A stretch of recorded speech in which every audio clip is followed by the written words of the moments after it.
The 3:30 p.m. meeting of the Bakersfield City Council is now in session.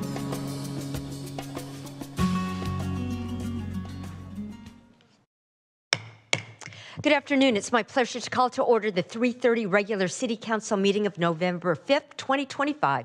Madam Clerk, please call the roll. Mayor Go. Here. Vice Mayor Kaur. Here. Councilmember Arias. Councilmember Gonzalez. Here. Councilmember Weir. Councilmember Smith. I'm here. Councilmember Coman. Here. And Councilmember Bashir Tosh. Here. Thank you. I do not see any members of the public in the audience, so Madam City Attorney, is it okay if I just dispense with that section? We'll move right on. And next item, please, Madam City Clerk. Closed session, item 4A, conference with labor negotiator. Right, we are dismissed to closed session. Adjourned. Can go in the record. Moved motion adjourned to closed session. We're adjourned to closed session.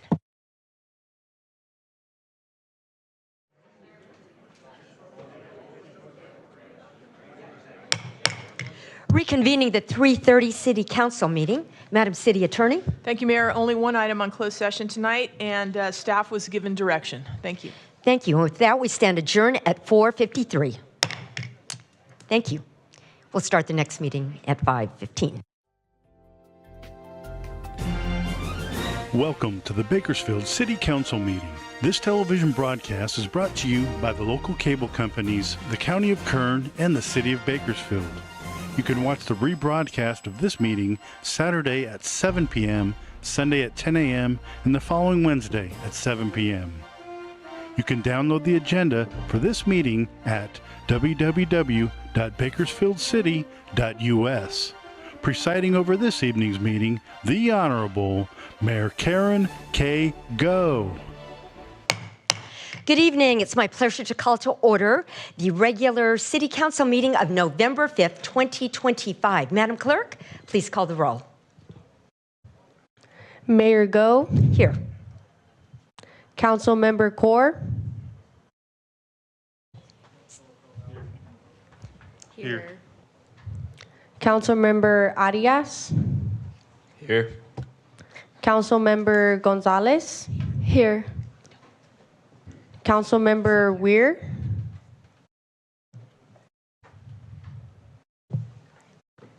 Councilmember Smith. Here. Councilmember Coman. Here. Councilmember Bashirdash. Here.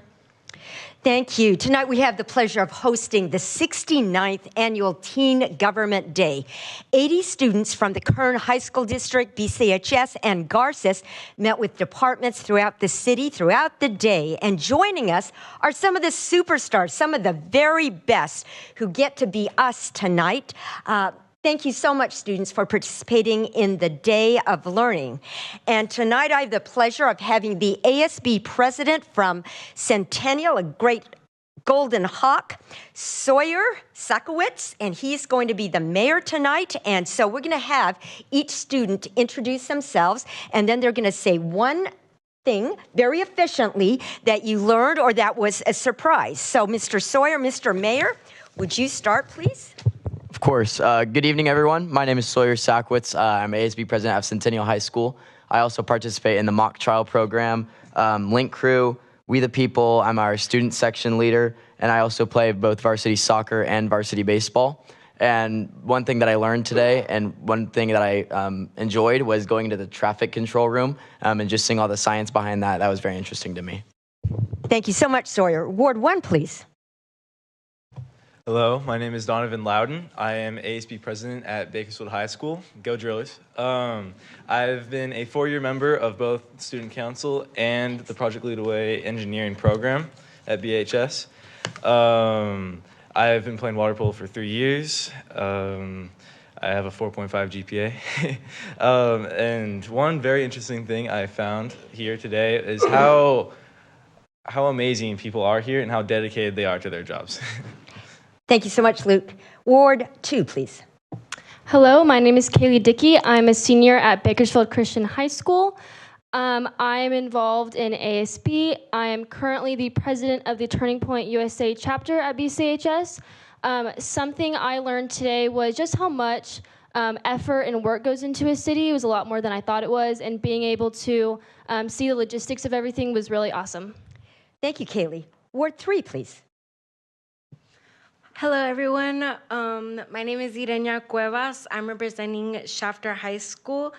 Currently, I'm in varsity cheer. I'm also in ASB. I'm senior class president. And something that I just learned today is that Bakersfield has a lot of cool artifacts, and it just shows how everybody keeps it memorable. And yeah, so just, I learned that.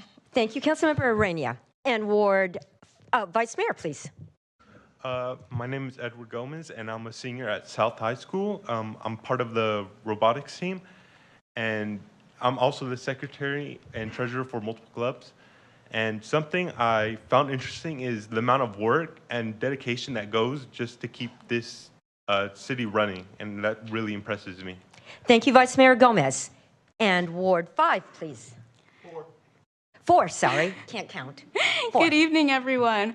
My name is Sarah Kathleen Holland. I'm a senior at East High. I'm also their ASB president, and I try to be as involved as I can, but if I listed everything, we'd be here for an hour. But I was also recognized as our Betty Blade this year, which was just, that explains it, basically. One of the things that very much surprised me today was just to see how long it actually took to have a woman or a person of color serve as mayor or a city council member. So that's just a testament to how well Mrs. Go is doing in her position. Thank you, Betty Blade and Councilmember Holland. Ward 5, please. Good evening, everybody. My name is Brandon Altamirano. I attend Foothill High School. I'm ASB president, yearbook editor-in-chief. I'm La Raza president, my ecology club's historian. I'm in Link Crew, and I'm in theater. Something that I found really interesting today is that I learned about is that canines serve for 6 to 8 years under the police. I found that really interesting. Thank you, Councilmember Brandon. And lastly, Ward 6, please. Hello, everyone. My name is Jillian Bean. I'm a senior at Liberty High School. I'm currently the ASB secretary. I'm also a varsity swimmer for 4 years. And something I found really interesting today was all the wards in Bakersfield and all the work it takes to divide them up. Well, thank you so much, Councilmember Bean. And we now have the pleasure of having Luke Tobias, who's a senior at Garces, lead us in the invocation. Oh, I forgot this whole group. We've got a lot more people. So you see, the mayor messes up. That just happens. And now, Madam City Attorney, would you start, please? Good evening. My name is Win Win. I attend Stockdale High School. I am the ASB president. I'm a part of the varsity tennis team, a part of the symphonic orchestra, and the virtual enterprise program, where I am the trade show person in our company named Inspire. And something I learned today was, I guess before this experience, I never really thought about law, but it's really opened my mind to new career pathways that I can definitely pursue. Oh, watch out, Madam City Attorney there. Thank you, Madam City Attorney Wynn. And now, City Manager. Good evening, everyone. My name is Luke Tobias, and I'm currently a senior at Garces Memorial High School, where I serve as the ASB co-president of the Helping Hands Club, and a football and varsity baseball player on our varsity teams. Something that I found really interesting today was just how many people it takes to run this incredible city of Bakersfield. Thank you. Thank you very much, City Manager Tobias. And now for Public Works. Good evening, everyone. I'm Avia Mesa, and I'm a senior in Ridgeview High School. And I'm the president of Kiwanis Club, president of American Cancer Society Club, and the co-president for Spanish Honor Society Club.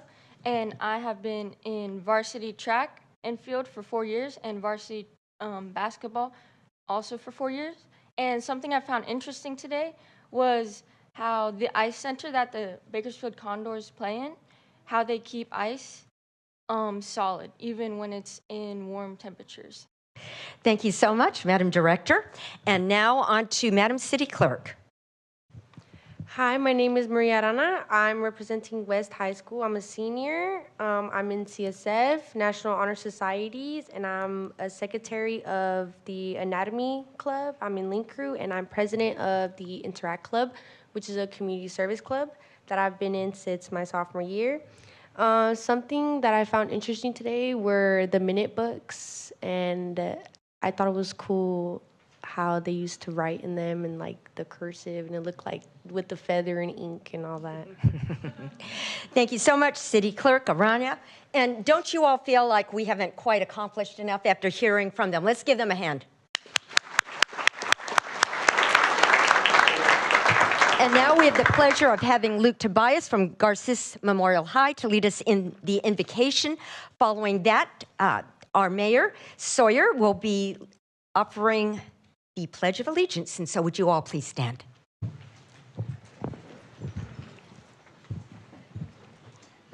Good evening, everyone. First and foremost, I would like to thank Mayor Go and the rest of the City Council for giving me the honor and the opportunity to stand before you all. My name is Luke Tobias, and I am very honored to be representing not just Garces Memorial High School as the student body co-president, but I am also very grateful to be representing my generation. We are the next generation of leaders and innovators of change, and I could not be more honored to represent the youth of Bakersfield.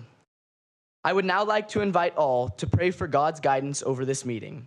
Before we begin this prayer, I would like to take a moment to pause and reflect on our gratitude that we in this great city of Bakersfield have the privilege to meet as a unified community.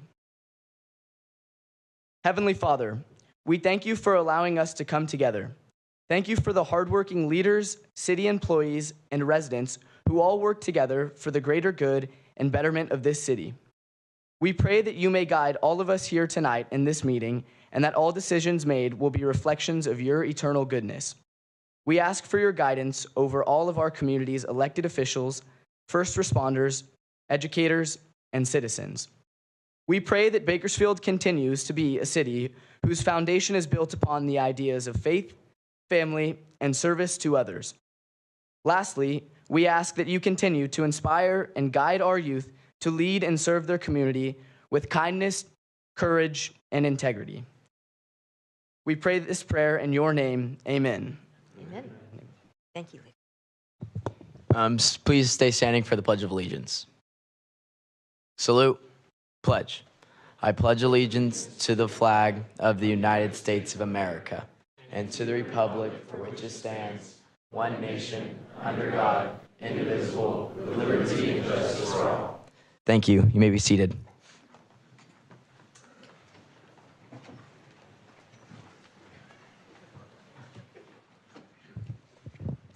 Mr. Mayor? We're going to go over a few guidelines to help our meeting run smoothly. We request that you please turn off your phones and please be courteous in the use of cameras and videos for safety reasons, and as a courtesy to others, no signs are allowed in the council chamber or lobby. Applause is allowed, but during the presentation portion of the meeting, is allowed during the presentation portion of the meeting, but not during other portions of the meeting. Everyone in attendance is expected to adhere to the rules of decorum established by the resolution of the City Council. Failure to abide by the city's rules of decorum, including any disruptive behavior that interferes with our ability to have an orderly and efficient meeting, prevents the City Council from conducting the business of the city. Consider this the first warning to everyone in attendance that conduct that disrupts this meeting may result in expulsion and/or the chambers being cleared. Examples of behavior that disrupts the meeting include repetitive statements, shouting, hate speech, interrupting staff or presenters during the meeting, speaking out of turn, and outbursts from the audience. In keeping with the council's resolution, public statements are received at different times depending on the item. I will call on the city clerk to call for public statements. If you wish to make a public statement, please fill out a public speaker card and place it in the tray next to the speaker podium. We ask that you mark whether you are here to speak on an item listed on today's agenda or matter not on the agenda. Speakers who do not identify a specific agenda item will be presumed speakers for the non-agenda public statements. If you're here to speak on an item not listed on the meeting agenda, you will be called first to speak. Statements are given a 2-minute time limit per speaker and 20 minutes total for all non-agenda item public statements. If you're here to speak on an item listed on the agenda, the mayor will call for you at the appropriate time. If public statements become disruptive and I have to clear the chambers to regain order of the meeting, you'll be called in one at a time to provide your public statement when your item is called. Madam Clerk, do we have any public speakers regarding items not listed on the agenda? Mayor Go, we've received 5 speaker cards regarding items not listed on tonight's agenda. The first public speaker is Max Hernandez.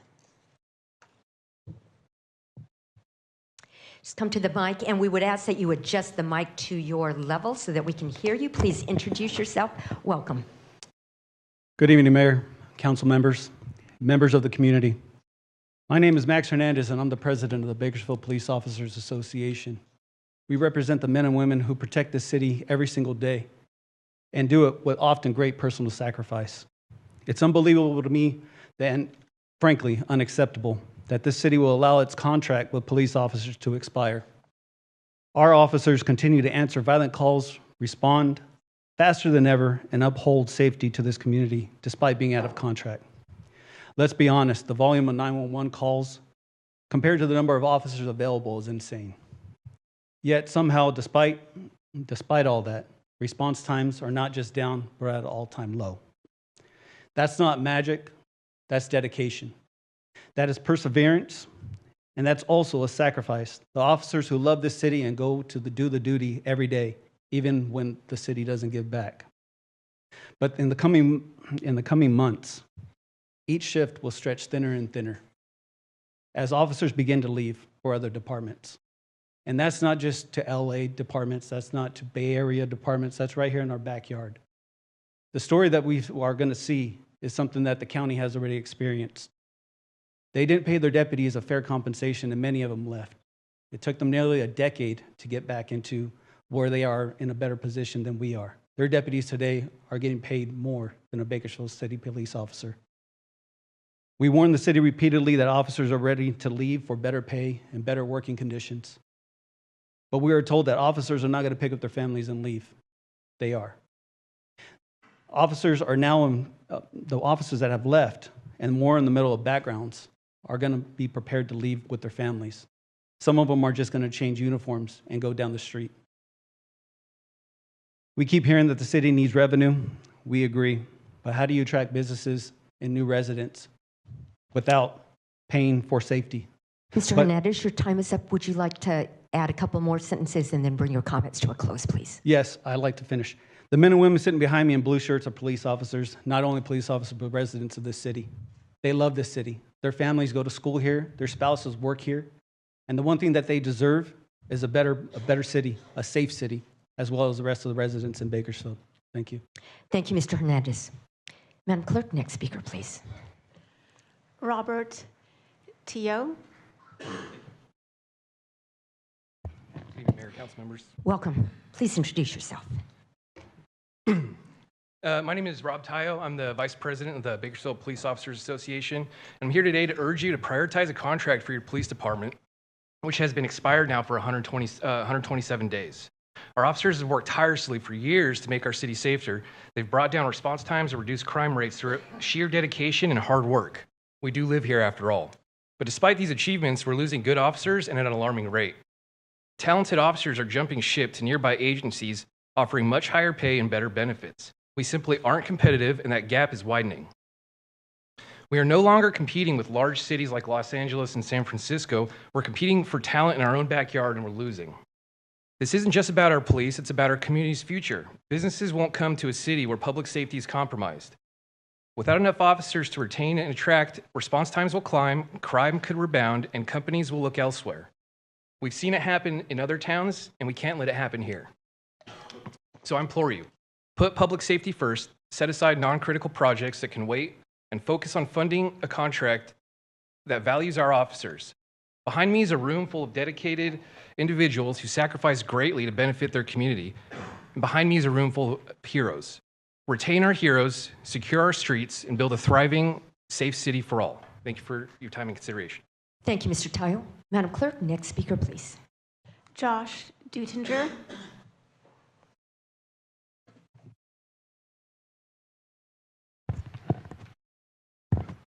Welcome. Please introduce yourself. Hi, Good evening. My name's Josh Dudinger. I'm one of the sergeants in charge of the traffic division. I'm also a member of the Bakersfield Police Department Association. During my career, I've seen officers come and go. Many have taken well-deserved retirements. Many have left due to injuries, and some just decided to leave the profession altogether. Those are understandable circumstances and things that the city has no control over. But what I'm unfamiliar with is officers leaving the department to take jobs at other law enforcement agencies in Kern County. That used to be unheard of. BPD was the most prestigious law enforcement agency in the county. We were the ones stealing the good officers and deputies from neighboring agencies. But that has changed. More and more we are losing officers to nearby agencies. There's no need to uproot their families and move away. Just put on a different uniform and drive a different direction to work. This is a problem the city has control over. These officers aren't leaving because they're tired of the job. They're leaving because they can provide better for their families by working elsewhere. Other cities have recognized the decreased job interest and found creative ways to attract qualified, competent, and already trained officers. A few examples of those incentives are higher wages, fully paid medical benefits, full offsets of retirement contributions, and the ability to roll over accrued vacation and sick time. Those are big incentives. Our officers can't even get a contract or a cost of living increase. As a supervisor, I hear officers talking openly about how much better the pay and benefits are just down the road. And as much as I want to keep these officers here, it's become increasingly difficult for me to find reasons they should stay. Why would they when they can provide more for their families somewhere else? Please take a hard look at this issue and make the right decision to give our officers fair and competitive pay. Let's get Bakersfield back to being a place where officers want to stay, build their careers, and continue serving the community we all care so deeply about. Thank you for your time. Thank you, Mr. Dudinger. Next speaker, please. Nancy Dumanian. Welcome. Please introduce yourself. Good evening, Honorable Mayor, council members, and student visitors. My name is Nancy Dumanian, and I'm a trial attorney with over 30 years' experience battling in and outside of the courtroom. I had the privilege of representing Captain Quincy Sloan in his lawsuit for race discrimination and retaliation against the city of Bakersfield and its fire department. Captain Sloan was the first black firefighter in the department's history to reach the #1 position on the eligibility list to promote to battalion chief. And for the first time ever in this department's history, the department skipped over the #1 candidate and promoted others ranked below him. After a 9-week trial in Kern County, down the street at the courthouse last week, a local jury of 12 people from the Bakersfield community returned a verdict for Captain Sloan for $700,000 against the city of Bakersfield. They found that the city failed to prevent race discrimination in the fire department. This verdict wasn't quick or casual. The jury heard every witness, every city employee who testified, reviewed every policy, and weighed every fact. And their message was very clear, that Bakersfield can and must do better by the people who serve it. Captain Sloan gave 30 years to this community, served this city for 30 years running into fires, mentoring young firefighters, wearing that uniform with pride. All he ever asked was to be judged by his fairness, with fairness, and judged with respect and decency. The verdict is not just about money, it's about accountability, it's about integrity, and it's about respect. And the jury did its job, and now it's time for the city to do its job, to honor that verdict, pay the judgment, and bring much-needed closure to Captain Sloan.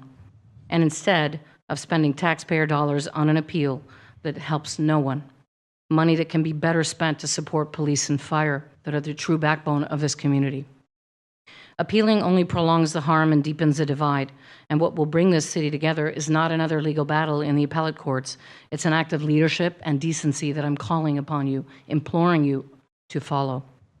On behalf of Captain Sloan and every firefighter who still believes in fairness and brotherhood, I urge you to accept the jury's decision and pay this judgment. Let Bakersfield stand for accountability and do what's right, even when it's hard. Thank you so much for your time and your patience. Thank you. Thank you. Madam Clerk, next speaker, please. Quincy Sloan. Welcome. Please introduce yourself. Good evening, Honorable Mayor, council members, and future leaders. My name is Quincy Sloan, and for over 30 years, I've had the privilege of serving Bakersfield community through the fire department, protecting lives, mentoring others, and helping build the trust that makes our city strong. I had the honor of learning from great mentors like Terry Moffitt, Tim Lynch, and also Mary Hill, who modeled courage, compassion, and integrity under pressure. But along with those good years came challenges, including discriminatory practices and harassment that no dedicated public servant should ever face. My recent civil case was not only about me, it revealed the systematic issues that affect employee morale, recruitment, and public confidence in city leadership. Even through those difficult times, my commitment to this city has never wavered. I live here, I still believe in Bakersfield, and I feel that Bakersfield can lead by doing what's right, not just when it's easy. I'm here tonight not in bitterness, but with hope that the city will take the moment to bring closure, to show accountability, and to move forward with integrity. True leadership isn't proven in comfort, but in crisis, and this council has the opportunity to model fairness, fiscal responsibility, and moral courage. Bakersfield deserves leaders who respond to both emergencies ethically and with urgency. Teamwork and compassion our firefighters and first responders and police officers bring to emergency incidents every day and every night. I'd like to thank you all for your time and for your commitment to keeping integrity and fairness, and let that be the heart of public service. Thank you. Thank you, Mr. Salon. Madam City Clerk, are there any other speakers for this portion? Mayor Go, we have no further speakers on non-agenda items. We will now move on to the public statements listed on the agenda. If you're here to speak on...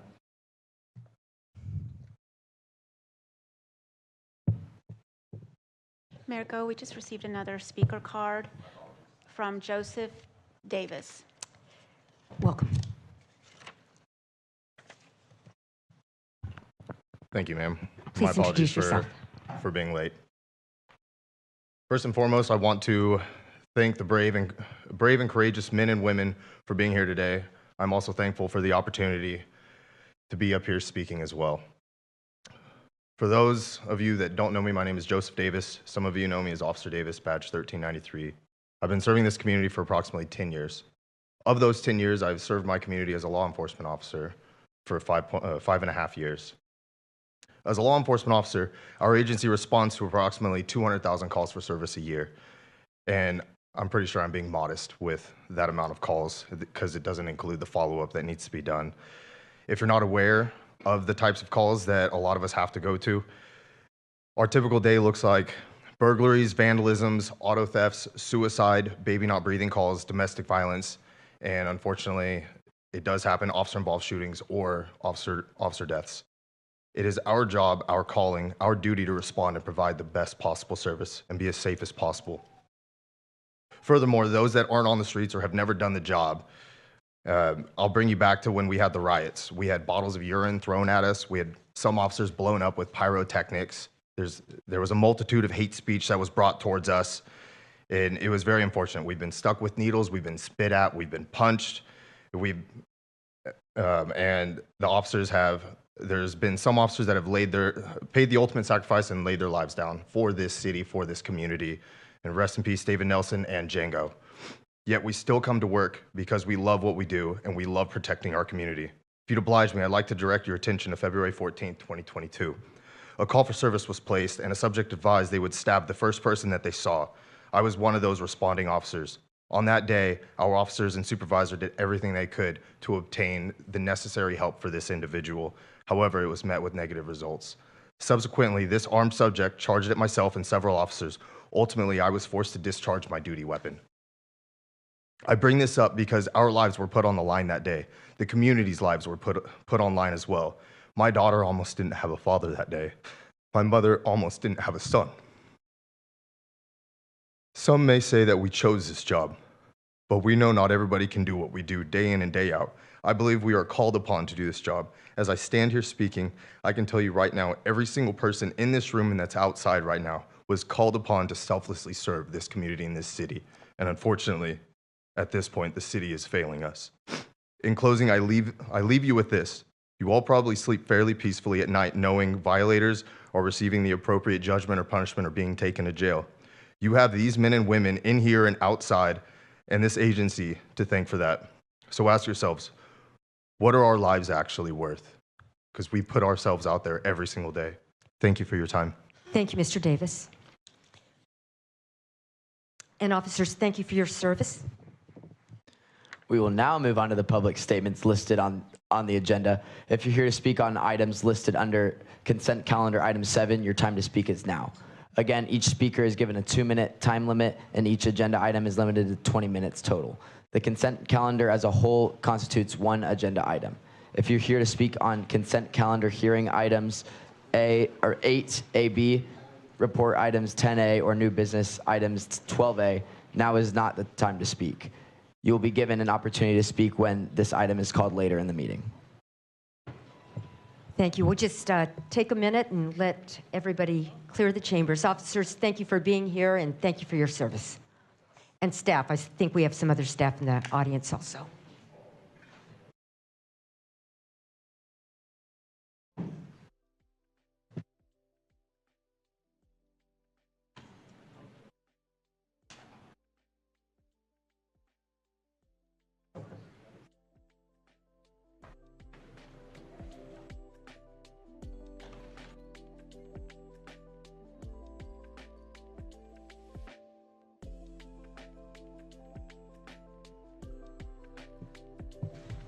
We're so grateful that we could have our students here today. Who has homework tonight? I think everybody does, so I think we probably should have you also exit at this time. Thank you so much for spending the day with us. Wishing you all the best. I know that it's just been such a pleasure to have you here. You all are outstanding, and much success to all of you. Keep going, and just like we talked about earlier, serve others. It's all about service. God bless you. Thank you. Thank you.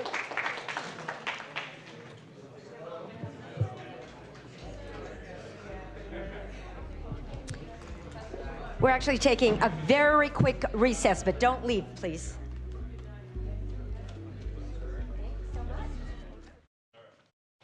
Madam Clerk, next item, please. Mayor Go, we have not received any agenda item public statements. Thank you. And now, next item. Consent calendar, items 7A through 7I for approval. A staff memorandum was received regarding item 7G2, requesting separate consideration. An additional staff memorandum was received regarding item 7D2, transmitting correspondence received. Due to the voluminous additional attachments to that correspondence, the attachments will be available for review in the City Clerk's office. Thank you, Madam City Clerk. I don't see any requests to pull other items other than the one that was identified or to recuse. So now, Vice Mayor? Motion to approve consent calendar. You have a motion. Please cast your votes. That would be with the exception of the one for separate consideration, 7G2. With the exception of 7D2. Thank you, Mayor.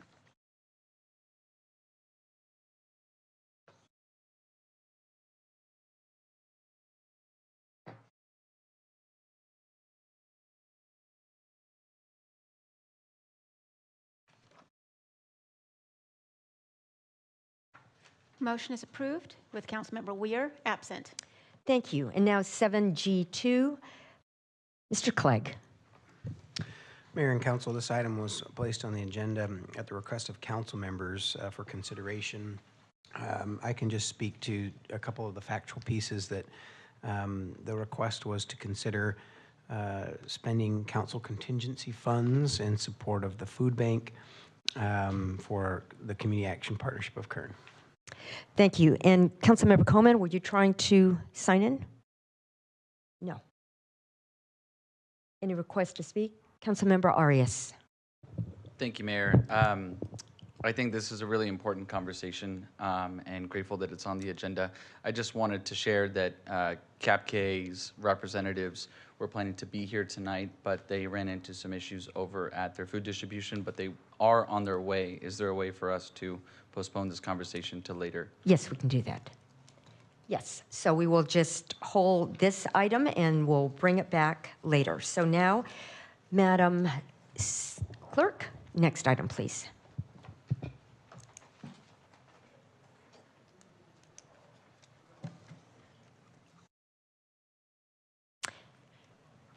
Consent calendar public hearings, item 8A and 8B for approval.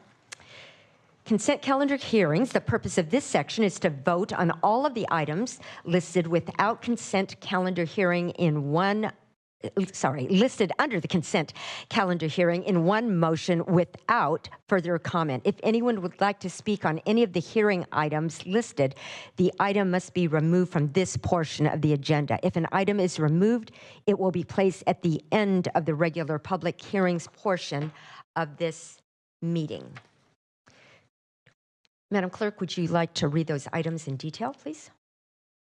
Or that is not necessary. You already announced it. Thank you. At this time, I'll open consent calendar public hearing items 8A through B. Is there anyone in the audience who would like to request that a hearing item be removed from the consent calendar? If so, please come forward. This isn't the time to take testimony, only to remove the matter from consent calendar hearings. Does any council member wish to remove an item? Seeing none, at this time, consent calendar public hearing items 8A through B is closed. Vice Mayor? Motion to approve consent calendar items 8A? B. 8B. 8B. Thank you. You have a motion. Please cast your votes.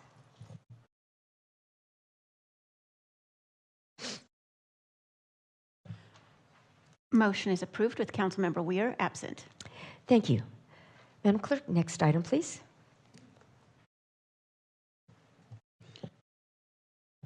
Lower Kern River Habitat Restoration Project. Thank you. Mr. Clegg.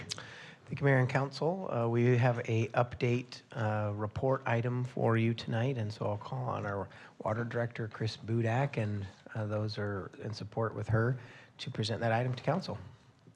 Thank you. Welcome.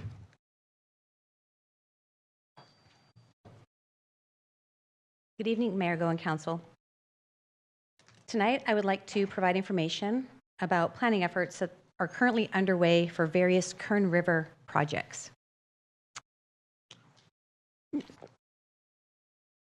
In January 2024, River Partners requested a meeting with the Recreation and Parks Department and the Water Department to discuss the potential of habitat restoration plan for the Lower Kern River. River Partners had received a grant from the Wildlife Conservation Board to cover the cost of the planning phase. During this same time, Water Department had been consulting with Montrose Environmental as the department wanted to update the 1985 Kern River Maintenance EIR. By updating this EIR and obtaining the necessary regulatory permits, the department can assure the public that the Kern River floodwater can be managed in a manner that will continue to provide protection to people and property. In March of 2024, several meetings took place to discuss the development of these two parallel projects.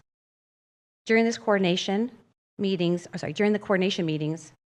the team was developed, which included city staff, consultant expertise with a focus on the areas of maintenance, needs, and restoration potential. This team has been working together now for almost 2 years, meeting monthly to move projects forward with the planning effort. The main focus to date has been the Kern River Habitat Restoration Project, which is being facilitated by River Partners. I would like to now invite Anna Talkin with the River Partners to discuss the project, and then more, I forgot to move forward. There we go. Sorry. And then one more. There we go. And then I will follow up with providing more information about other efforts the team has been working on. Anna? Welcome. You might want to raise the mic just a little bit more. How's that? Good? Okay. All right. Hello, everyone. Thank you for the opportunity to be here today. I'm excited to share about the Lower Kern River Restoration Project that we've been working on now for the past couple of years. My name is Anna Talkin. I'm a restoration ecologist and project manager with River Partners. River Partners is a nonprofit organization. Our mission is to bring life back to river ecosystems and to create habitat to benefit not only the environment, but also people. Our roots are in the Central Valley. We were founded by a couple of farmers and conservationists. And we have a very unique approach to restoration. We do large-scale floodplain and riparian restoration using modern farming practices and cutting-edge science to do this type of work at scale. For the last 27 years now, we've restored over 20,000 acres across more than 20 different watersheds throughout the state. So on a local level, River Partners has been fortunate to work in the Bakersfield area for over 15 years now. Thanks to an amazing partnership with the Kern River Corridor Endowment, the Kern River Parkway Foundation, and many other groups in the community, we have now restored over 300 acres of riparian and upland habitat at PVP. The benefits to wildlife and the community are numerous. We've seen species come back here. We know that this is a really special place for the community to get outside and be able to recreate in nature just outside of the city.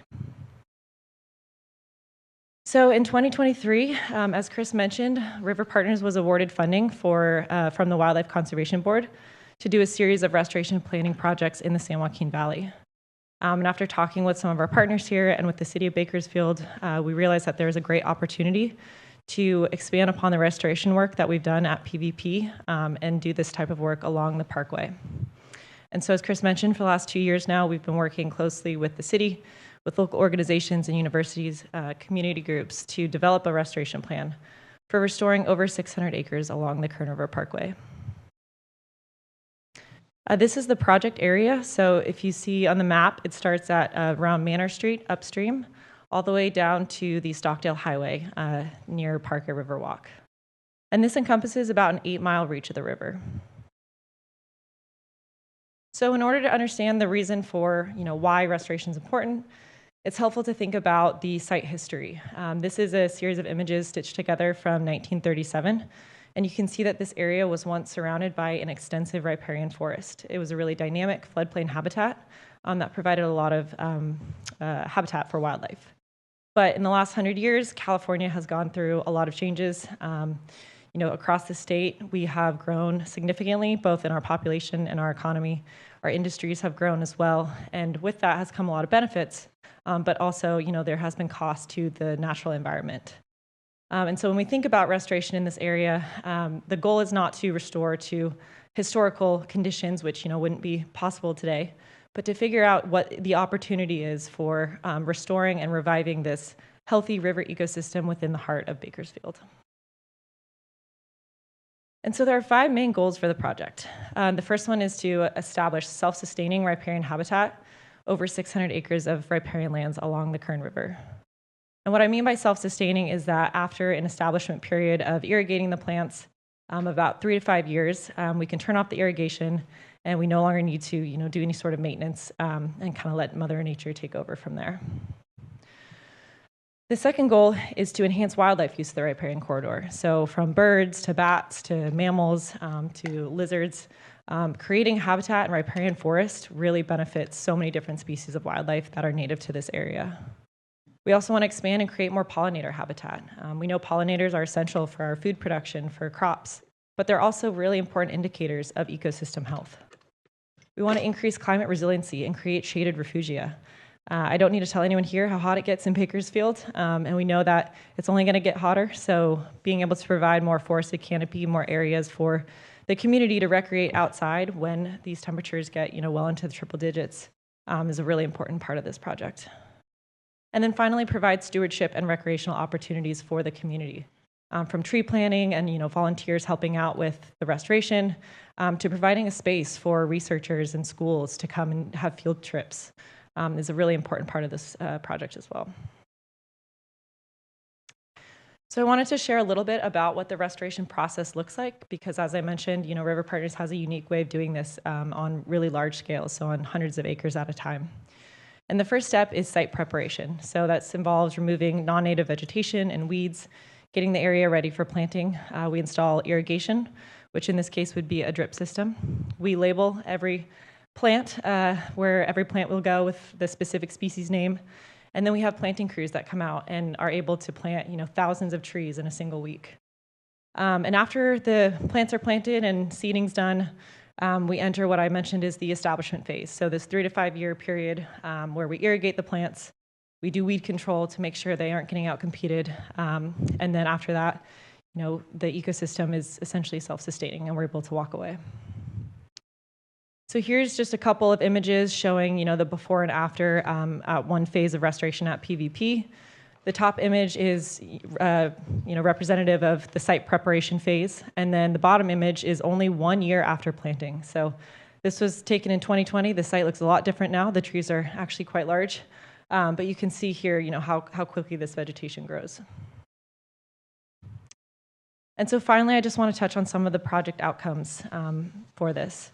One, as I mentioned, this ties back to the goal of increasing climate resiliency and shade along the parkway. Climate resiliency doesn't just mean shade, it means a lot of other things: carbon sequestration, bank stabilization, soil health. All of these things, are aspects of riparian forests and the benefit of restoration. Promote bank stabilization and reduce erosion along the river.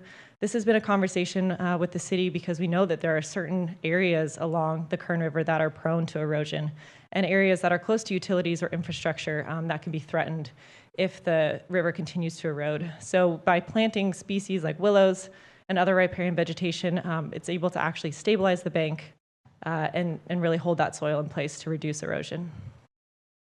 The third one is we want to create habitat for wildlife. As I've mentioned, we've seen riparian songbirds come back to PVP. We've seen coyotes and bobcats. We know kit fox are native to this area as well. So this project would create habitat for all of these types of wildlife and more. We want to improve the natural aesthetics and recreational opportunities for users of the Parkway Trail. We know that the Parkway is, a gem of Bakersfield. It is so widely used by so many people in the community, and there's already been, great work out there for planting trees, and this effort would expand upon those efforts and really create, an amazing place for the community to visit, to do wildlife viewing, and to just enjoy some time out in nature. And then finally, we want to make sure that, these restorations activities are compatible with the city's maintenance work.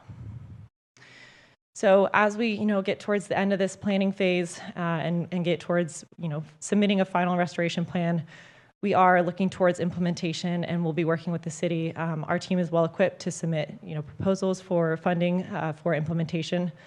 So that is the next phase as we move into that. This is my contact information. Thank you so much for letting me share about this project. If you have any questions or are interested in learning more, please reach out. Thank you, Ms. Talkin. Ms. Budek?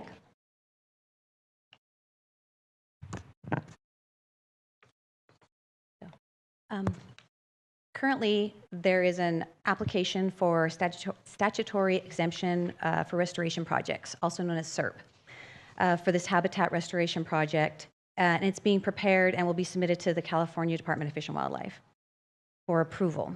The SERP approval will actually exempt this project from CEQA provisions and requirements.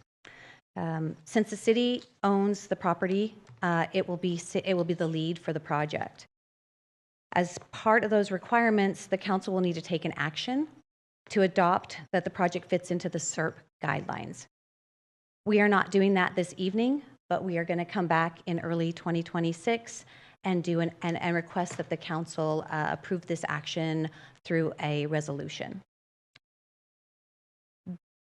The project planning efforts including permits and reporting, should be complete for this project by March 2026. The team will then begin to focus their efforts on channel maintenance project planning. The team anticipates utilizing the already developed studies and reports and plans from the restoration project to help support maintenance activities. Water department staff are aware that Habitat Restoration Project is focused on riparian habitat establishment, and channel maintenance it will require mitigation projects in order to obtain environmental approval. With that, we've actively evaluated concepts that could be developed to enhance habitat, mitigate the effects of maintenance. These concepts are compiled into the Habitat Enhancement Plan. The Habitat Enhancement Plan is not necessarily incorporating new concepts, but expanding existing concepts in new locations to enhance wildlife habitat and recreation for our residents. To expand on the inland lakes concept, like Truxton Lakes and Park at River Walk, we've looked possibly incorporating these water features into Yokitz Park and the area between Coffee Road and Callaway Drive, also known as Bakersfield Educational Studies Area, or BESA. By having a turnout from the adjacent canal, we can provide a supplemental water supply to a potential lake. We can utilize the restoration project to develop riparian habitat around the lake. And we could also incorporate a dock or a bridge and vegetation to be able to enhance the area. In addition, BESA has many existing travel paths, so incorporating a defined path for walking or a defined path for mountain bikes would then protect the riparian habitat outside of those pathways. BESA could be an area that the department would consider when developing mitigation projects needed to offset maintenance activities in the river. Recreational enhancements could include better access to lakes for fishing by adding boardwalks or docks, or building more sand volleyball courts and shade structures in areas that currently have significant open space and easy access for the community. In summary, as the habitat restoration project that Anna talked about and the channel maintenance project that the water department is looking at moving forward with, as we continue to develop and plan and design those areas, concepts from the habitat enhancement plan could be incorporated where reasonable and feasible. We know that the environmental and permitting process can take many years, but this team is motivated to get restoration and maintenance projects approved so we can apply for grants, obtain funding, and implement these projects and develop enhancement concepts. And that concludes our report. Thank you, Ms. Budak. Mr. Clegg, would you like to add anything? No more further comments from me, Mayor. Thank you. Thank you. Madam City Clerk, do we have any public statements regarding 10A? No public speaker cards were received regarding item 10A. Thank you. Councilmember Smith. Thank you, Mayor. Very exciting, great stuff. Everybody agrees, like you mentioned, that the Kern River Parkway and what we've done so far is a gem, and to continue to increase that access and environmental control would be great. 600 acres, how's that compared to the PVP? That's a great question. Panorama Vista Preserve is about 965 acres. We've restored close to 300 acres at this point. And so 600 acres, you talked about doing a lot at one time. Is that one project, 6 projects? How's that work out? Yeah, another good question. That would likely be multiple phases. So because it is such a large area and access is a little more difficult to certain parts of the parkway as well, we would likely approach this in a phased pattern. So we're working on identifying what would be a good phase 1 project currently. And the idea is all this restoration would be funded under grants, or? For the most part, yes. And then potentially some mitigation as well. As we talked about, if there's areas that we can utilize as mitigation for the channel maintenance, we do know there's some type of compensatory mitigation or project mitigation as we move through that process. So we'll coordinate, and I think that's why we have a great team, is we have river partners who can really look at what's in front of us, and then we know our needs, and then we'll also include the regulatory agencies. So we'll do our best to bring revenue into the project to help it move forward faster. So that was one of my other questions. The enhancement projects are completely separate from the restoration project? That's correct. And the environmental criteria is completely separate. So the restoration could go forward fairly rapidly, I think I'm hearing. Yeah, because it has an exception to CEQA. As long as but it's limited to scope. That's why it's mostly riparian habitat plantings. Whereas we start to get into some of these other things where we're doing more impacts to the environment with either pathways or potential more inland lakes, that would require full CEQA analysis. So they're completely two separate paths. Correct. But all the same team will be working together to accomplish all three parallel. Yeah, great. Yeah. Good stuff. Thank you very much. Look forward to it. Thank you, Councilmember Smith. Councilmember Core, Vice Mayor. Thank you, Mayor. This is exciting. I always say that we are a riverfront/waterfront city, and having lived in a waterfront city, it's exciting to know that we are trying to get closer to that as well. I look at cities like Minneapolis or Boise that have activated their riverfronts, and I just wanted to, one, thank you for bringing this. The more kind of public spaces we have, especially that are that give more access, safe access to our waterfront, is extremely exciting for our community, and I look forward to more kind of coming out of this, especially how we can activate that riverfront not only with like walking paths, but also kind of like a boardwalk or commercial opportunities for folks to sit and recreate. So just wanted to thank you for this, and wanted to share my enthusiasm as well. Thank you. Thank you, Vice Mayor. Councilmember Coleman. Thank you, Mayor. I like the project, but I have a couple of questions. Actually, more of a statement. The only comment I get from people is they want water in the river all the time, and none of this makes any sense if we're not going to be water in the river all the time. So what is the plan to get water in the river all the time? Snow? Yeah, I well. thought Mr. Smith was going to answer the question because he reached for his microphone. Snow? I think I'm going to turn that response over to Matt. Because as everybody is aware, we are in the middle of a lawsuit, so it becomes a little bit more challenging. Thank you, Chris. Welcome. Good evening, Mayor Go, council members. Thank you. As I think you know, my name is Matthew Collum. I'm the Deputy City Attorney assigned to the Water Department, and you are correct, Councilmember Coleman. The city has been involved since November 2022 in the Bring Back the Kern lawsuit. And as you correctly point out, the plaintiffs in that case are seeking to have more water in the river. It is my understanding that the council does not necessarily disagree with the plaintiffs there. What we are disagreeing with is how we get there. I think regardless of what happens in this case, I do think that there are many opportunities to have more water in the river. We have built great relationships with the water districts that surround this city.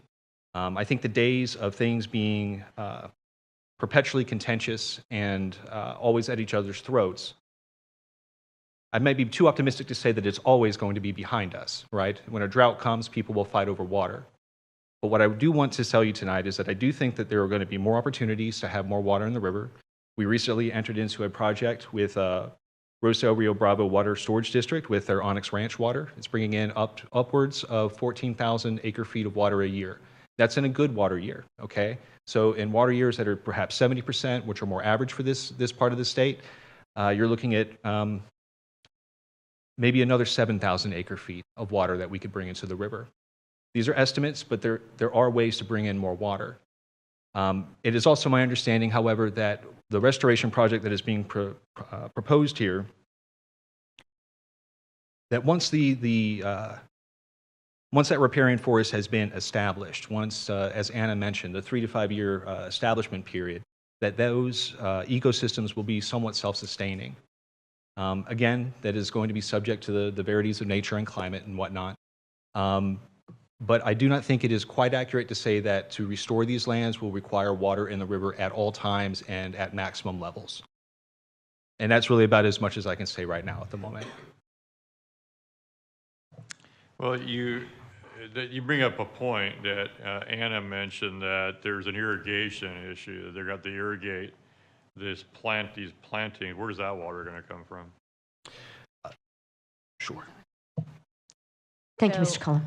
Thank you. Councilmember Coleman.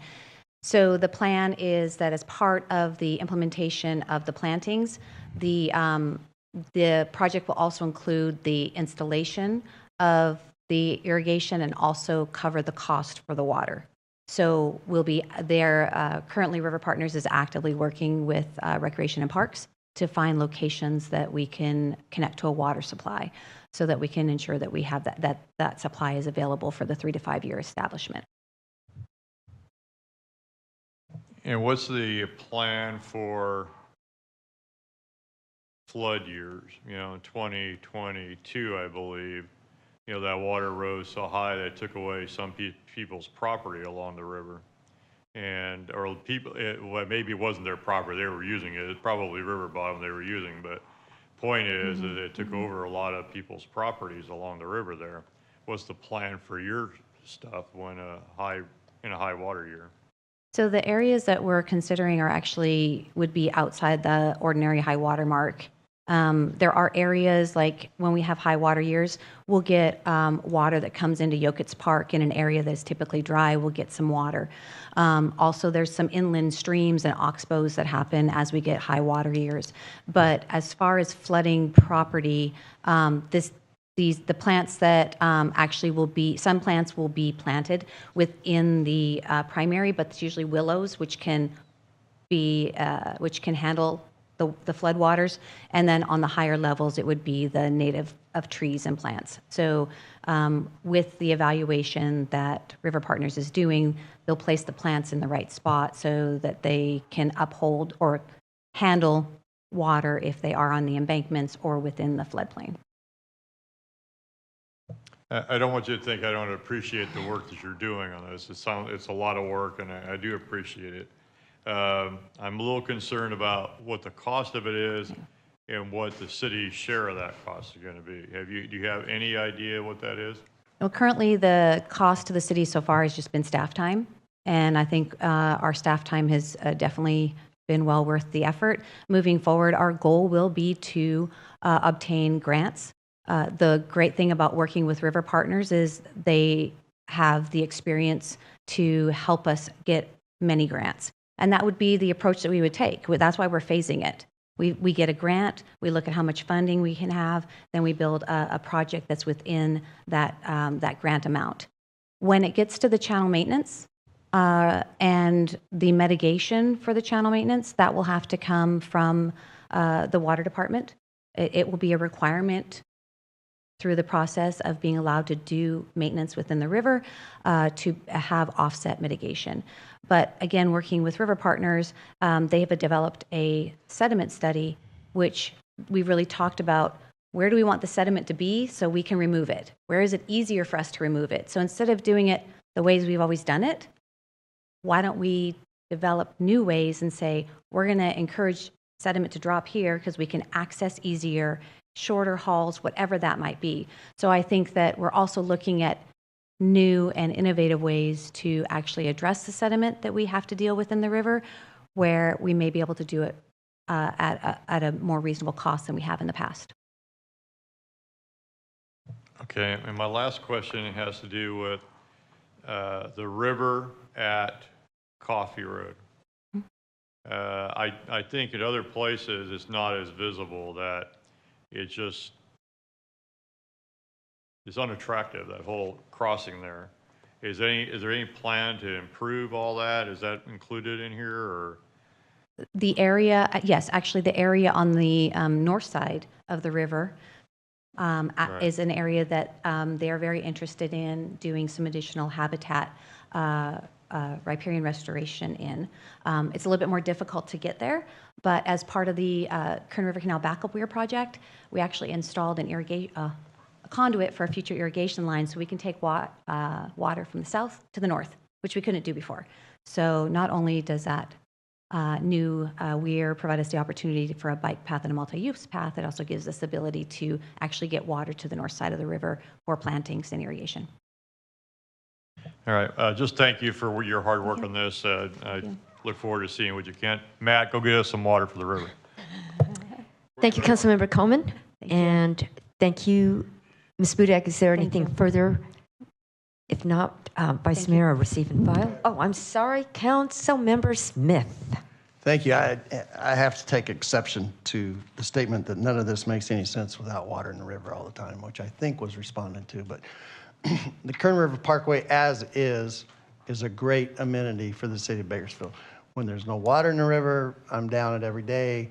Hundreds of people walking, biking, skateboarding, whatever, and it is a great amenity for the city, and with or without water will continue to be a great amenity for the city.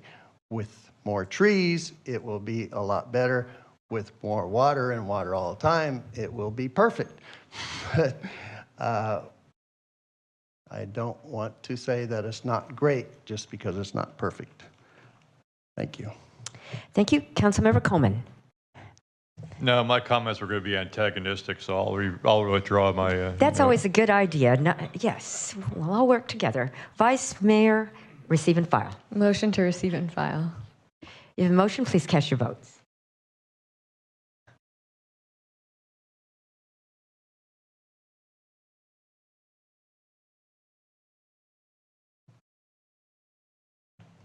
Motion is approved with Councilmember Weir absent.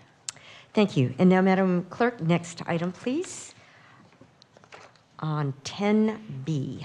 Reports item 10B, Habitat Conservation Plan. City Manager Clegg. Mayor and Council, we're pleased to provide an update on our Habitat Conservation Plan. As a reminder, this is one of the priorities this year of the City Council, and I'll turn it over to Phil Burns. Mr. Burns. Good evening, Honorable Mayor, council members. Actually, City Manager Clegg took most of my update. So with that, really what we have is an update and also the associative contract or agreement to move this new approach forward. This will be substantially different from the proposal you saw back in 2023. The plan will focus on our urban kit fox population instead of buying outside habitat land. Tonight with me is Brad Norton, Director of Conservation Planning with ICF. Mr. Norton has a PowerPoint to provide some background on our approach and moving forward. With that, Mr. Norton. Welcome, Mr. Norton. Thank you. Thank you very much for having me. I'm pleased to say that we have envisioned a new future for habitat conservation planning within the city, and Mr. Burns has really helped lead this effort in discussions with Fish and Wildlife Service and the Department of Fish and Game. So I'll give a quick overview of the background of the plan, our new approach, and some insights in terms of schedule, and then answer any questions you might have. So the Metro of Bakersfield HCP, as you're all aware, was permitted in 1994. It expired in 2024, so last year. We had been working with the city and Fish and Wildlife Service and the county and CDFW over 10 years to develop the conservation plan. It stalled in 2023 and was deemed basically too expensive, right? You had directed us a couple of years ago to explore additional alternatives, ways to bring down the cost and seek alternatives. So Mr. Burns met with Fish and Wildlife Service and CDFW. I met with them as well.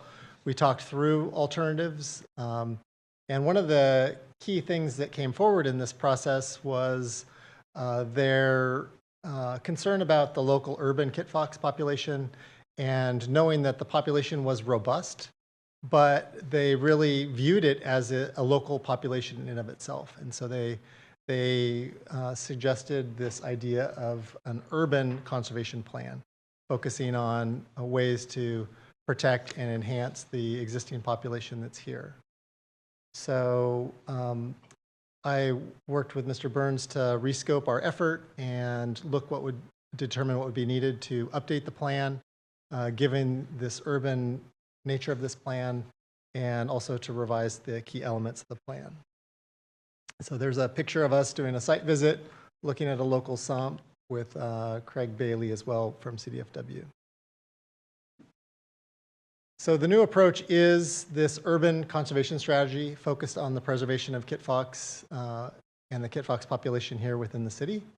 The key elements of the conservation plan are to continue to have covered activities that the city needs. So your urbanization, your future expansion, some of your water maintenance activities, some other city departments that need to occasionally affect dens that have kit fox in them. We would be able to cover that under this plan. So the covered activities would be similar to the previous plan, but we would continue to make sure that it would provide value to the city and the development community and the conservation community as well. It would address 3 species, covered species: the kit fox, burrowing owl, and Bakersfield cactus. We've also heard that some burrowing owl is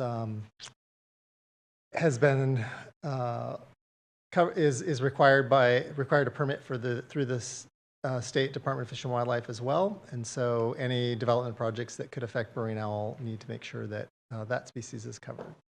And then Bakersfield cactus is another species that we're looking at covering as well. So we're focused on this update to make sure that all the avoidance and minimization measures are implementable, that they really aren't a heavy lift for the developers, but that they also serve to meet the biological goals and objectives that will be written into the plan. Our funding approach will be revised and revisited. We are working with the economic and planning systems to revisit the costs associated with it. We'll be refining the conservation strategy and therefore also the costs. So some more work to come, and I have a little bit more information on that on the next slide. We'd be seeking a permit term of 30 years, and then this HCP would cover all the other required elements that are in the federal and state permit application. With respect to the conservation plan itself, we built on the plan that was previously prepared. There's a den protection program. There's a disease and treatment protection program. There's environmental education and outreach. The 2 new components are an urban design and management guidelines. So how do kit fox, if they're using these sumps and they're using parks, how do they escape those areas? How do they move between neighborhoods? It could be as simple as having design guidelines to open up some of those brick walls that tend to be put around those sumps and make sure that they're passageways for the kit fox. And then we'd have an urban acquisition and guidelines program as well, where are there other types of refugia that we can enhance or build within the city? I was encouraged to hear about the other work in the Parkway, and maybe there's some great partnerships that we could seek there. So the conservation strategy will leverage the expertise of the Endangered Species Recovery Program. So they've been working on collecting kit fox data in the city for years and supporting some of the understandings of the kit fox populations here locally. So we have a subcontract with them to help evaluate the design and management guidelines. We will focus on protecting successful denning areas, so they have good information on where these dens occur and how they're likely to continue to occur. And then we'll also continue to have a monitoring and response program and also look for ways to enhance movement and connectivity. I alluded to some of those techniques. The cost components of the program are related to the kit fox program itself, so making sure that there's a biologist within the city, that there's a part-time education program staff, a research and disease funding, and the DEN program funding, and then these other guidelines. There's also the administrative support. We've scaled back this from the previous plan to have still some staff involvement and oversight, but kind of at a reduced level. And then there is a land component. It's scaled back from the previous, right? We're not seeking to acquire land further out in the county. We're looking at, are there ways to partner with existing landowners, existing developers to, again, secure these small-scale, localized refugia, help with connectivity, possibly put easements on, temporary or permanent easements on some conservation lands. And then the funding side, we really have yet to update the cost model. So, we heard loud and clear 2 years ago that it had to be less than 11,000 per acre. We definitely will be below that. I don't have a number for you yet because we need to really look at what are these other components, how much do they cost? But the costs are moving in, I think, the right direction downward for adoption, I hope.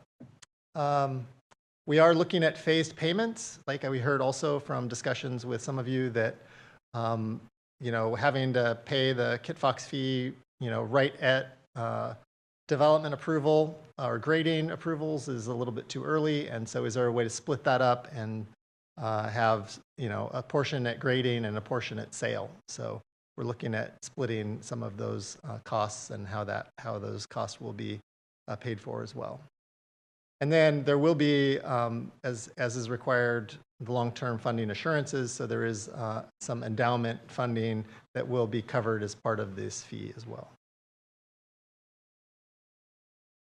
So our proposed schedule is to work closely with staff and begin refining some of the urban components that we're thinking about at the end of this year and into the first quarter of next year. We'd be working with the local species experts that I mentioned, Endangered Species Recovery Program. We would start updating the funding and financial analysis so that we could have an administrative draft of the HCP in early 2026 with the goal of going public in 2026. We also, this is a federal and state action and a local action, and so it does require compliance with the California Environmental Quality Act and the National Environmental Policy Act, so it will need CEQA and NEPA compliance. That document has largely been written, but will be updated to reflect the revised conservation program. So then the goal would be to get all that out into the public in 2026, to be able to finalize the HCP in 2027 and wrap up the NEPA CEQA process in 2027 and get those permit decisions in 2027. Thank you, Mr. Norton. Mr. Burns, do you have anything further to add before we go to the public? No further. Thank you. Madam City Clerk, do we have any requests from the public for 10B? America, we've received one speaker card from Dave Demahowski. Welcome. Good evening, Mayor and council members and staff. Dave Demahowski, representing the Home Builders Association of Kern County. We're obviously very interested in this process and look forward to the public portion of the public input portion of the process. I've worked with ICF predecessor Jones and Stokes over the years, and they go back to the very early days of CEQA and were considered the Cadillac of California environmental firms. I think you have a good support team there. One of the biggest concerns our industry has, obviously, is cost. That was our biggest objection to the last go-round on the HCP. Also, we thought there were a lot of unfunded state mandates built into that draft that were inappropriate under the scope of the California the California Endangered Species Act. So we'll look forward to working with you and seeing how the process goes. I did want to thank staff on an earlier item. They gave us briefings on your building code update and also the park fee update, which you acted on earlier. So again, look forward to working with your staff and your consultant on this process. Thank you. Thank you, Mr. Demahowski. Madam Clerk, would you like to announce the next speaker, please? Tanbir Brar.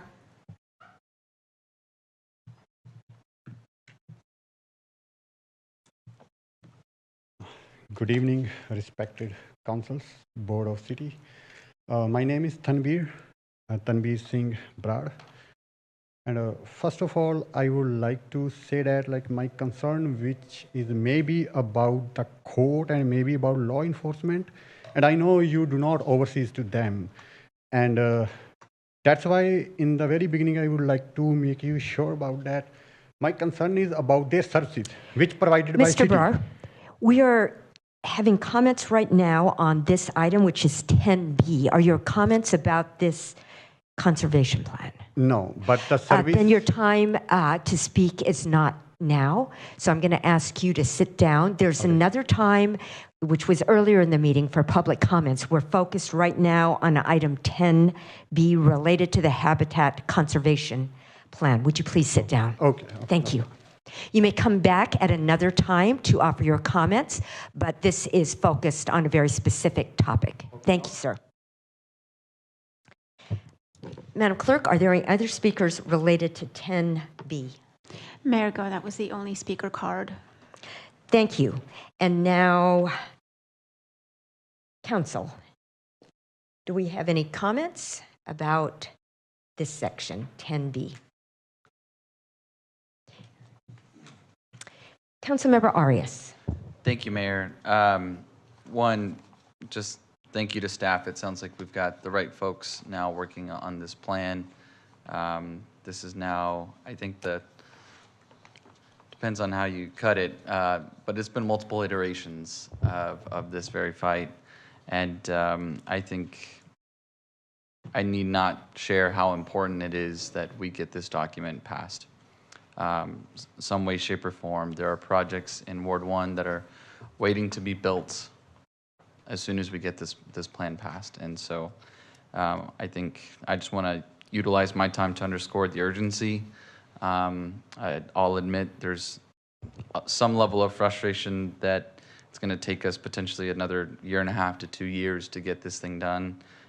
So I'm not deep in the weeds, but would just emphasize the need to move as quickly as we can and bring this back before the council. Thank you. Thank you, Councilmember Arias. Vice Mayor.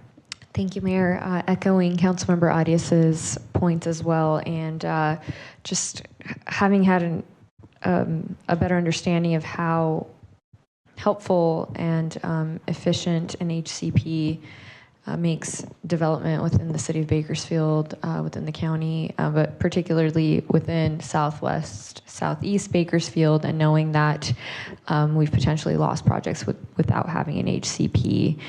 So wanted to underscore the same urgency and hoping that we build in the priorities of our local development community while also balancing the reality that Bakersfield is a place to build, and it's a place that's growing, and it's attractive to those who are both within the city of Bakersfield and outside, and how we can balance the two priorities there.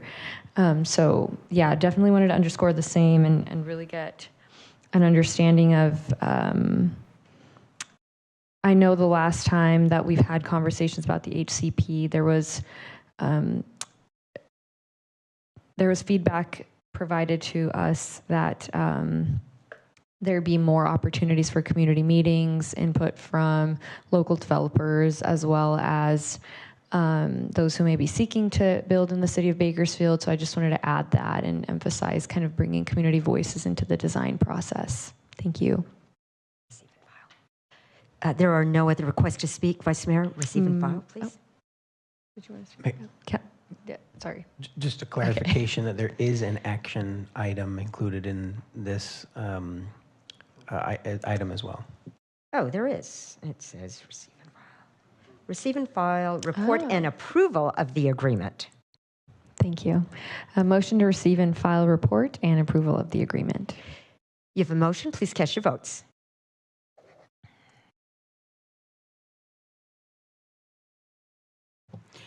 Motion is approved with Councilmember Weir absent.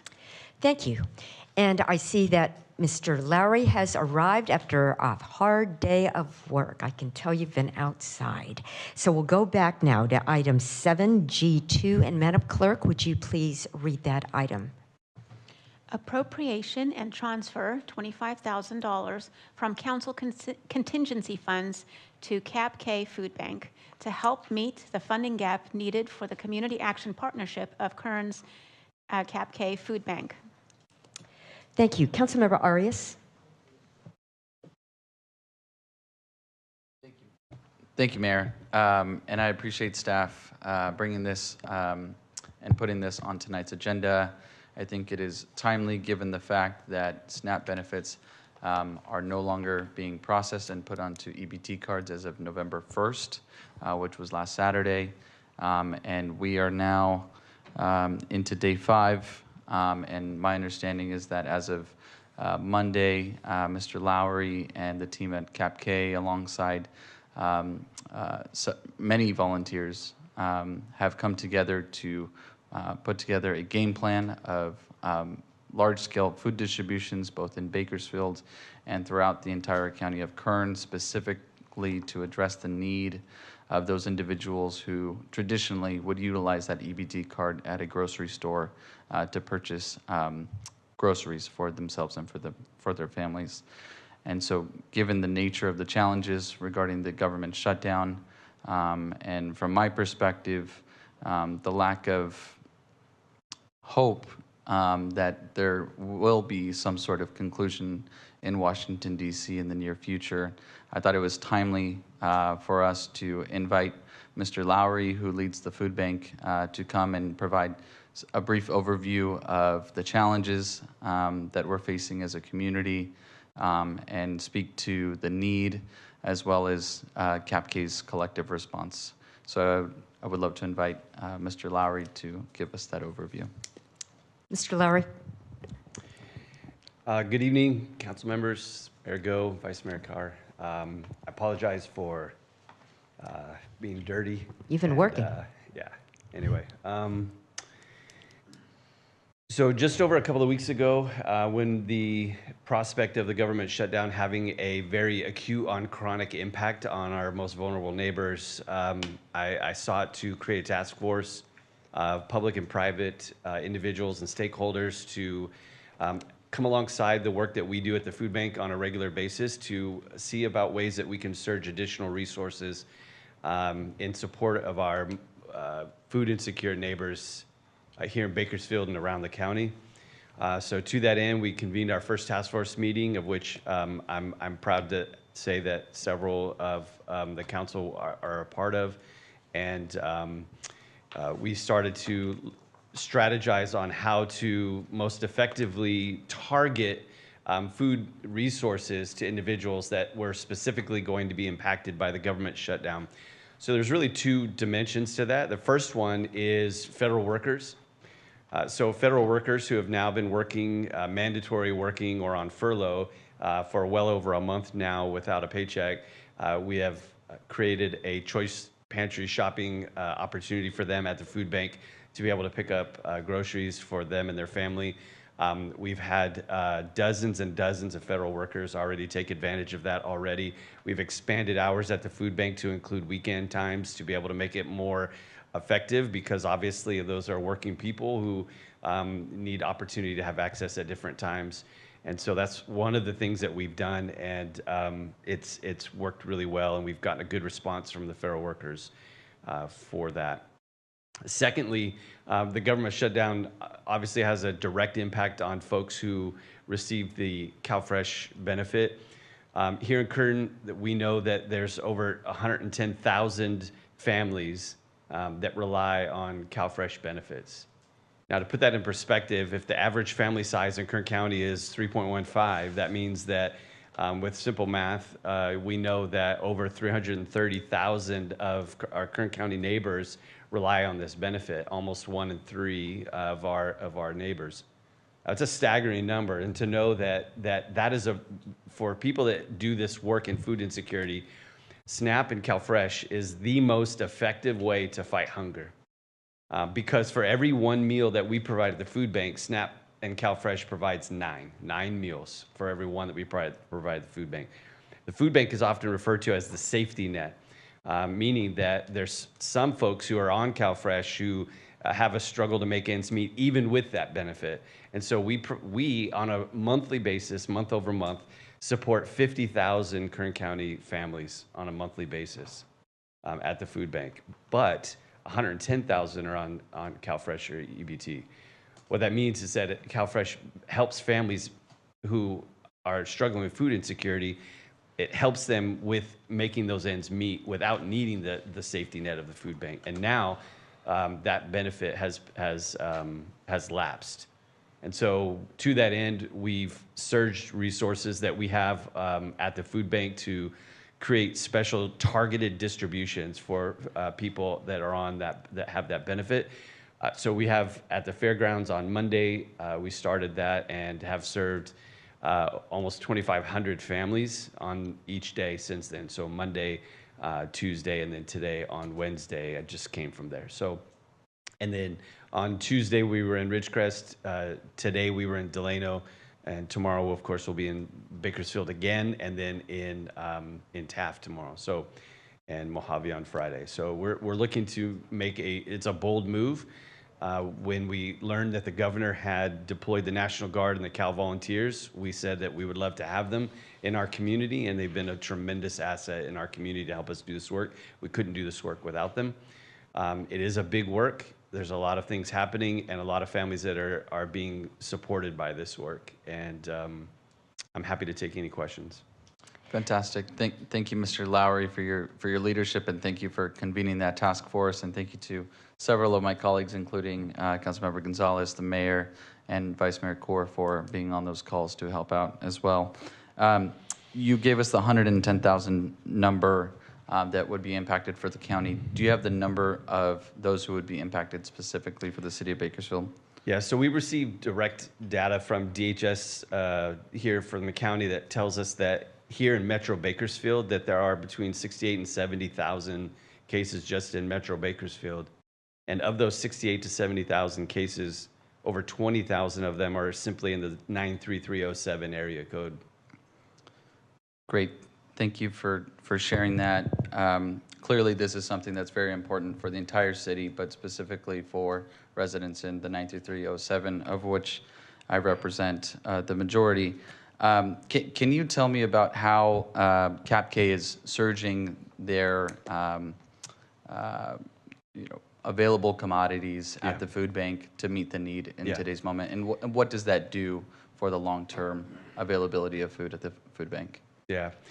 So folks that are able to receive this food benefit are receiving fresh produce that's donated by our local farmers, as well as purchased produce we get access to, where we have to pay for freight to get it delivered, but it's otherwise donated. So copious amounts of produce. Today there were strawberries and cabbage and potatoes and lemons and oranges. I mean, really, really, really good stuff. In addition to that, frozen protein, and then also shelf-stable items. Some of the shelf-stable items and frozen proteins come from a USDA program that we have called TFAP. And so it's essentially December's TFAP that would be normally supporting the 50,000 families that we serve on a monthly basis. We move that menu forward to be able to meet this moment quickly in November. And then our plan is to utilize some funding that we have, some financial resources that we have on hand to be able to make purchases currently right now so that we can backfill what we had to put forward from December. And so that's what we're doing with the idea and the hope that the shutdown ends sometime very soon because we don't have unending financial resources to continue to do that strategy. And if it doesn't and continues to persist beyond the next 3 weeks, what does that do? Yeah. So what it'll mean that we'll have to make a serious pivot in our strategy. We won't be able to continue these large scale distributions that we're making available. Those will not be able to continue. The reality is, as I mentioned, for every meal we're able to provide, SNAP provides 9. And so a family of 4 is typically able to utilize that benefit at the amount of maybe $350 for a family of 4. And, all the stuff that I mentioned to you, today was a frozen bag of chicken, a bag of frozen chicken, all the produce, the shelf-stable items. When you add that all up retail-wise, it probably ends up being about a $100 value. And we're working really hard to be able to provide that in this moment. But it is not equal to what is typically what families are accustomed to with that benefit. And so when you remove even that, it puts them at an even further negative position. A more critical position. And so the funding that we're using to be able to backfill is funding that we were budgeting for use from now through April. It's funding that comes from the state partially, and also some private funding that we have. And it was budgeted for purchasing for the rest of our kind of fiscal year, which goes through April. Got it. And my last question for you is, tonight we are considering at least $25,000 from our contingency funds as a council to be dedicated to backfill some of those resources at the food bank.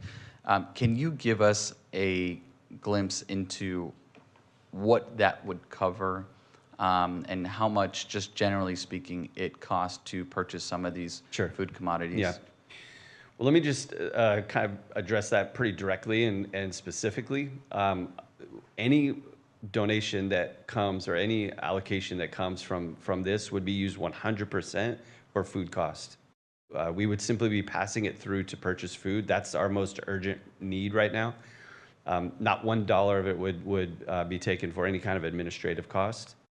And in terms of what we would be able to do, and let me take a step back and say that this project that we're doing, the direct and indirect expenses that we are taking on to do this additional work far exceeds $25,000. What our organization itself is, putting into this effort. We're not looking to recoup those costs in this. We're just looking to provide more food to more of our neighbors who are in need right now, and so that's what we would do with it. $25,000 directly would be the equivalent of maybe a truckload of beans, maybe rice, those types of really basic things like that.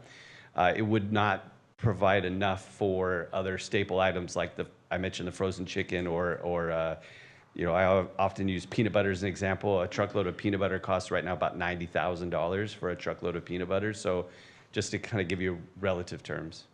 Great, thank you so much. And a question for our city manager. For the council contingency fund, just for the benefit of the public, what is the available balance of that fund? It is budgeted at $200,000 for this current fiscal year. Got it. I'll just close by saying that I think that a line item like this is built for moments like these. We're living in, frankly, unprecedented times. I believe that we just passed the record for the longest shutdown in the U.S. history, and the need is now. It's my understanding that the fairgrounds was completely wrapped around with cars waiting to receive the food commodities that were being provided the past few days. And so I would like to make a motion tonight that we appropriate and transfer $100,000 from our council contingency fund to the CAPK Food Bank. Thank you. Thank you, Councilmember Arias. Councilmember Bashir Tosh. Mr. Lowry.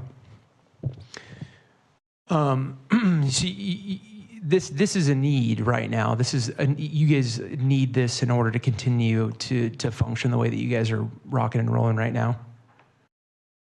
Yeah. Yes. As I mentioned, whether the shutdown continues or not, there's going to be cascading impacts of what we're doing currently that will have ramifications down the line for sure. And so these types of funds will enable us to both meet the current need, but also be able to continue to serve those 50,000 families that we serve on a monthly basis as well. And is there a contingency for individuals coming and getting food? Is it open to anyone? If someone comes and lines up, how do they get food? So we have various different ways for that to happen on a monthly basis. We operate more than 200 distribution sites around the county. And so there's no threshold for people that are in need of food to be able to have access to it. Now, these particular distributions that are happening at the fairgrounds, we are focusing and targeting those resources to those families that have lost the CalFresh EBT benefit. But anybody who isn't enrolled in that program, on literally a daily basis, there are distributions that happen every day around the county. Okay, thank you. Mm-hmm. Councilmember Gonzalez. Thank you, Mayor. Thank you so much, Mr. Lowry, for your work and for your leadership and for the work of CAPK and all of the folks who are on the front lines every single day to help our community members and our constituents who are desperately in need. I just want to see if I can drill down and get a sense of what the scope of the issue is. I heard somewhere that almost $500 million worth of SNAP funding rolls into Kern County annually? Well, what I know from our friends at DHS and what they've shared is that the SNAP benefit equals around $40 million a month. Okay, $480 million annually. That is eye-opening.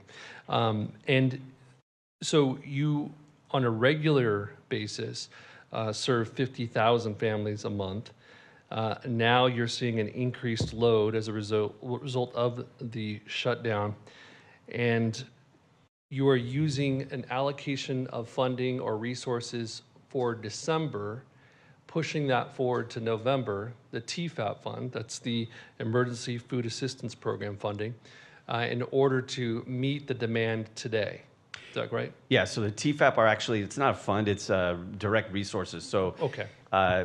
At the food bank, we have essentially about a month and a half to 2 months supply of that food on hand because we're constantly getting loads in and things like that. So we have December's TFAP resources already on hand, and that's what we move forward to serve. You have that allocation. So then when December comes, because December is just a few weeks away, when December comes, then how do you then meet the need for those 50,000 families that you normally serve? Yeah, so we've been active over the last week, and in anticipation of everything that we're sending out, we've been actively purchasing, making large purchases to backfill what we've put out. So for example, we're using, today, rice was one of the things that we gave out today, pallets of rice. And so we use funding to purchase rice to be able to backfill that because we're not getting more of that from TFAP, we're using it. And so we're using financial resources to purchase to backfill so that when the shutdown is over and we go back to normal operations, it will have as few, of those ramifications as possible. And where are those financial resources coming from? Yeah, so part of it is private funding that we have, and then part of it is public funding from the CalFood program, which is a state program. Okay. I'll support the motion that Councilmember Arias has made today, just given the scope of the need and the impact that many families are feeling right now. And again, I just want to leave my comments by commending you and your team for all the work. Thank you. Thanks. Vice Mayor. Hi, Kelly. Thank you for being here after a very, very long day. You shouldn't have to be here. You should be sleeping, resting, and I know you have long weeks ahead. Today is actually Gurpurab, and in the Sikh faith, that is the day, it's the birth of our founder, Guru Nanak. And Guru Nanak preached free langar, which is a meal for all. And if you've ever visited a Gurdwara, which I know some of my friends here have, we all sit on the floor together, which means that everyone is equal. No one is higher or lower than anyone else. And we break bread every single day. And there is a meal available for every single person that walks through the doors of a Gurdwara. And that is true today, it's true yesterday, it's true tomorrow. So I've shared it online, but I want to, share to everyone that the Gurdwara here in Bakersfield, any Gurdwara, any Sikh place of worship will welcome you, and the doors are open to you to have a hot meal all day, any time of the day. And in kind of our Sikh faith traditions and principles, providing a meal to our neighbors is like the bare minimum. And so I want to thank you because for us, this is where our seva or our service to one another starts and ends. It's making sure that our neighbors are fed and can have a meal that sustains them through the day, through the week, through the month, through the year. So just really wanted to thank you so very much for bringing folks in our community together so quickly. And, I think this is the least we can do as people who are who have the honor and the privilege of being in a place of having some power over where we can help and lend some help for our constituents, our residents, our neighbors. And I implore and encourage all elected officials that serve Kern County, as you shared, and as Councilmember Gonzalez underlined, the amount of SNAP benefits that come into Kern County, that is an astronomical number. And that means that families are having to sit down and think about where their next meal is coming from on a daily basis, on a weekly basis. So I just wanted to join my colleagues in supporting the motion and wanted to thank you, your team, and the volunteers that are out there. And I look forward to being out there with you all too. Thank you. Thank you. Other council members wishing to speak? I don't see any requests, so you have a motion. Please cast your votes.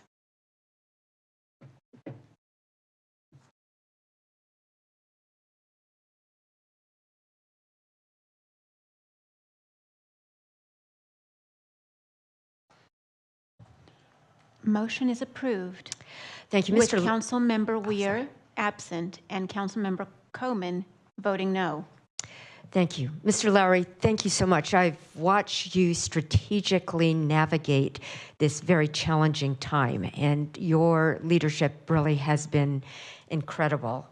Having to deal with the state, with the National Guard, with Cal Volunteers, having to deal with your staff on a very massive, unexpected project, having to deal with the public and with our businesses who have contributed. So thank you very much for your leadership. I also want to thank the public. I've seen how our private businesses have stepped up during this moment.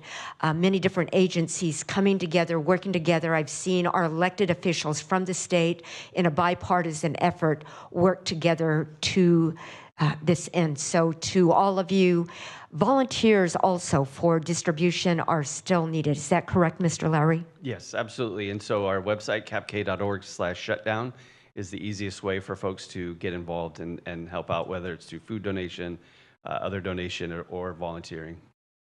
Thank you. So this is not just a government effort. We would just call out to the community as appropriate for others to participate as you're able. Yeah. Thank you very much. And I'll just say thank you on behalf of the families that I see every single day coming through that line who aren't able to be here tonight. On behalf of them, thank you very much. Thank you. Madam Clerk, next item, please. New business item 12A, 2026 regular city council meetings, department budget presentations, and hearings calendar. Mr. Clegg. Just a quick few comments. This calendar reflects a couple of changes compared to this year, where we looked closely at some of our summertime schedule and our fall schedule, where we have League of Cities. Made a couple of adjustments there to make sure we don't have those conflicts, but otherwise it looks very similar to prior years. And we will be bringing forward the council committee calendar soon as well. But we're actually looking at some of the impacts of a new state law that will impact some of how our public meetings are conducted. We wanted to make sure we have that all tied up before we give you your committee calendar, but this is your regular council meeting calendar for next year. Thank you. Vice Mayor, or anyone who wishes to comment. Is there anyone who is recommending a change due to a conflict?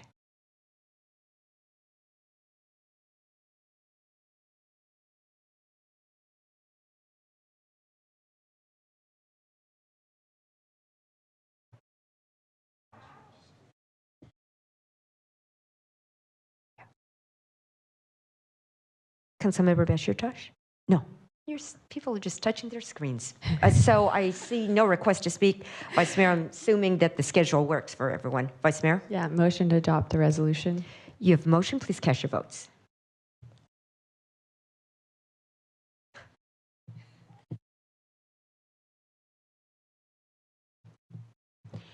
Motion is approved with Councilmember Weir absent.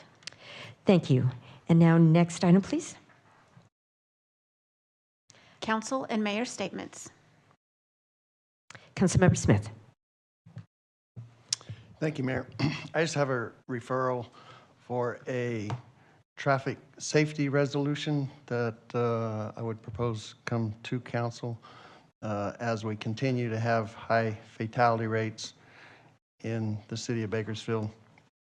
I think that it would be good for the council to adopt best practices for safety. There are some variations within the national standards, and I think that it would be wise for our council to pick where we want those variations to land. So on a preferred lane width, 10-foot would be a preferred lane width. And also we build arterial streets that in 20 or 30 years may have the 40,000 traffic volumes, but in the first 15, 20, 30 years, we're showing 10,000, 15,000, and that encourages people to drive more reckless. So we want to match the capacity with the number of lanes. And so if staff could work on that, it would be greatly appreciated. Thank you. Thank you. Councilmember Gonzalez. Thank you, Mayor. Just a few days ago, the community gathered together on 19th and K Street to open the historic Woolworths building after a complete renovation. Thousands of people were in attendance. It was an incredible day, and the Woolworths building is back, the lunch counter is back, and it is exciting for downtown Bakersfield. So many people have come through already. I want to just publicly thank Economic and Community Development for facilitating the grant agreement with Woolworths. I'm proud that this council was able to support this important revitalization project. I want to thank Mr. Burns and the building department and so many others who were working very closely with myself and with the building owners on the back end to make sure that we moved forward with the permitting process to get them open on schedule. And so just a fantastic project and a big win for downtown Bakersfield, a big win for Bakersfield, and I'm very proud of it. And the other thing I want to note is that this past weekend was Halloween weekend. We had what could have been the busiest weekend in downtown Bakersfield in over 20 years. It was incredible to see so many people, and the nightlife is back in downtown Bakersfield, another thing that we should be very proud of as a council. So thank you all. Thank you. Any other requests? Veterans Day is coming up, and so to all of our veterans, we offer our heartfelt thank you. And with that, we stand adjourned at 7:08.